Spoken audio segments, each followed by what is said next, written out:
हरिओम प्रिय दर्शकों, यदि आपकी वृश्चिक राशि या वृश्चिक लग्न है तो इस वीडियो को बहुत ध्यान से देखिएगा, समझिएगा। इस वीडियो में हम समझने वाले हैं कि अब ये 12 दिन बहुत भारी रहने वाले हैं। तो ये क्यों रहेंगे और कौन कौन से विषय हैं, कौन कौन से ऐसे क्षेत्र हैं जहाँ पर ये 12 दिन भारी रहने वाले हैं, क्या सावधानी रखनी होगी और इससे बचाव क्या होगा, उपाय क्या करने होंगे, ये भी जानेंगे। प्रिय दर्शकों, हम चर्चा कर रहे हैं बुध की। वो बुध जो कि आपके व्यापार, वाणी, आपके शेयर मार्केट, कम्युनिकेशन स्किल या जितने भी बौद्धिक कार्य हैं, हर एक छोटे से छोटा और बड़े से बड़ा काम बुध से प्रभावित होता है, क्योंकि बिना बुद्धि के कोई भी काम किया जा नहीं सकता है। इसलिए बुध के स्थिति का प्रभाव देखने को मिलता है। तो बुध अब 14 नवंबर को रात्रि में 2:13 पर अस्त होने जा रहे हैं और 26 नवंबर की सुबह 6:10 तक अस्त रहेंगे वृश्चिक पर, यानी कि आपकी ही राशि पर। और 23 नवंबर को ही ये वृश्चिक से तुला में चले जाएंगे, जो कि रात्रि में 8:29 पर इनका परिवर्तन होगा वक्र अवस्था की वजह से। तो ये गोचर काल कैसा रहेगा, ये अस्त काल, बुध इस समय अस्त हो रहे हैं, तो ये अस्त काल कैसा प्रभाव देगा जिसे हम समझेंगे। क्योंकि देखा जाए तो बुध आपके आय और अष्टम का आधिपत्य रखते हैं, इसलिए इनका प्रभाव आपके हर एक क्षेत्र में पड़ता हुआ दिखाई देता है। क्योंकि आय यदि प्रभावित हो रही है तो हर एक जगह इसका प्रभाव दिखता है। बुध का ये गोचर काल आपके लिए बहुत जरूरी है कि आप कोई भी निर्णय लेने से पहले बहुत सोच समझ के, विचार करके और उसके बाद ही निर्णय लीजिए। क्योंकि इस समय निर्णय लेने में गलतियां हो सकती हैं और उनकी वजह से बाद में पछतावा हो सकता है, नुकसान हो सकता है। इसलिए आपको बहुत सोच समझ के कोई भी निर्णय लेना है। कई बार ऐसा महसूस होगा कि विपरीत का सहयोग नहीं मिल रहा है, पुरुष है तो महिला का, महिला है तो पुरुष का। तो आपको इस हिसाब से ध्यान रखना है कि अपने विपरीत का सम्मान करिए, सहयोग आपको मिल सके ऐसे काम करिए। व्यापारियों के ऊपर इसका काफ़ी ज़्यादा प्रभाव देखने को मिलेगा। व्यापार में उतार चढ़ाव की स्थितियाँ, और ख़ासकर जो बुध से प्रभावित क्षेत्र है वहाँ विशेष रूप से और ज़्यादा संभावनाएं व्यापार में उतार चढ़ाव की देखी जा सकती है।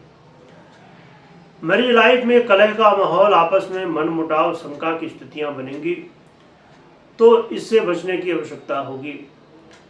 और जो लोग पार्टनरशिप में व्यापार या कोई काम कर रहे हैं तो ऐसे में मुश्किलें बढ़ सकती हैं। बुध का ये गोचर काल है, फाइनेंस को लेके थोड़ी चिंताएं बढ़ाएगा। फाइनेंस में रुकावटें, पैसा आना तो उसमें रुकावटें हो सकती हैं, या पैसा आने के जो सोर्स है उसमें उतार चढ़ाव हो सकता है। तो फाइनेंशियली बुध कहीं ना कहीं आपको थोड़ी सी स्थितियों को डावाडोल करेंगे।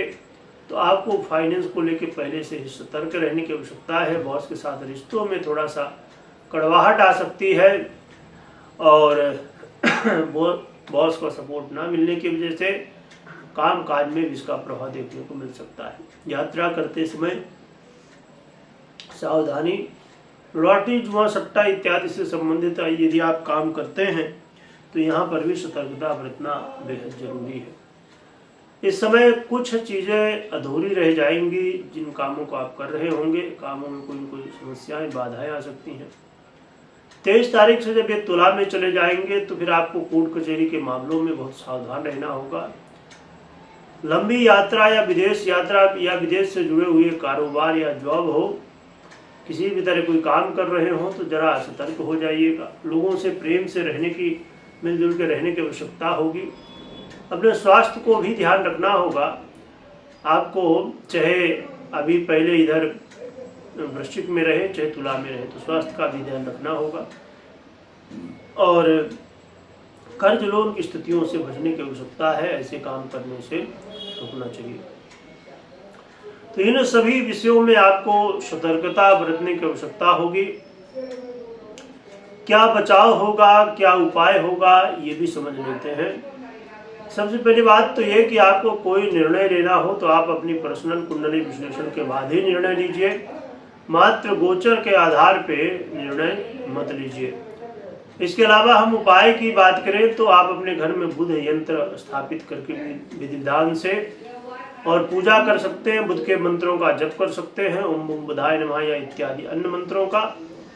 और साथ में गौ माता की सेवा करिए, गौ माता को चारा खिलाइए, भगवान विष्णु की भी आराधना आप कर सकते हैं।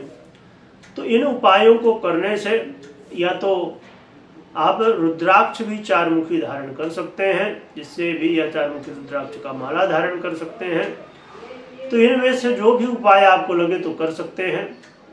और रुद्राक्ष हो या यंत्र हो या अन्य हमने उपाय में जो जाना सामग्री, तो आपको इस वीडियो के डिस्क्रिप्शन में सही चीज़ों की लिंक मिल जाएगी, तो आप अपने हिसाब से देख सकते हैं।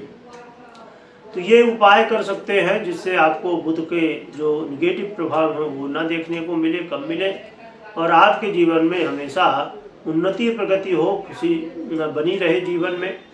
तो ये उपाय करें और भगवान का खूब स्मरण करिएगा। वीडियो देखने के लिए बहुत बहुत धन्यवाद।